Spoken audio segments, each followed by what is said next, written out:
सही मुस्लिम की हदीस है 6913।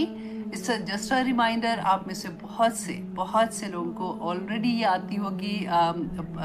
सुबह के अस्कार में आप लोग पढ़ते हैं कि हज़रत जुवैरिया रदी अल्लाह अन्हा बयान करती हैं कि रसूलुल्लाह सल्लल्लाहु अलैहि वसल्लम नमाज पढ़ने के बाद सुबह सवेरे उनके यहाँ से तशरीफ़ ले गए, और उस वक़्त हज़रत जुवैरिया जो थी वो अपनी जाए नमाज में बैठी हुई अपनी तस्बीहात कर रही थी। तो फिर दिन चढ़ गया जब, तो उसके बाद जब रसूलुल्लाह सल्लल्लाहु अलैहि वसल्लम वापस उनके पास तशरीफ़ लाए तो वो उसी तरह से बैठी अपनी तस्बीहात कर रही थी। रसूलुल्लाह सल्लल्लाहु अलैहि वसल्लम ने फरमाया कि जुवैरिया, तुम अभी तक इसी हालत में बैठी हो?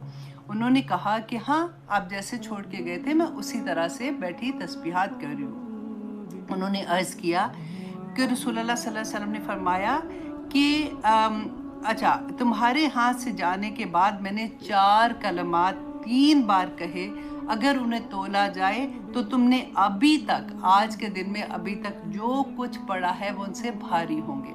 और वो कलमात क्या थी? सुब्हानल्लाहि व बिहम्दिही अदद खल्क़िही व रिदा नफ्सिही व ज़िनता अर्शिही व मिदाद कलिमाती। ये कलमात जो है आप देखें, वो इतनी देर इबादत करती रही थी, और सिर्फ रसूलुल्लाह ने फरमाया कि मैंने 4 मरतबा ये कलमात कहे, तो ये उससे वज़न में भारी थे।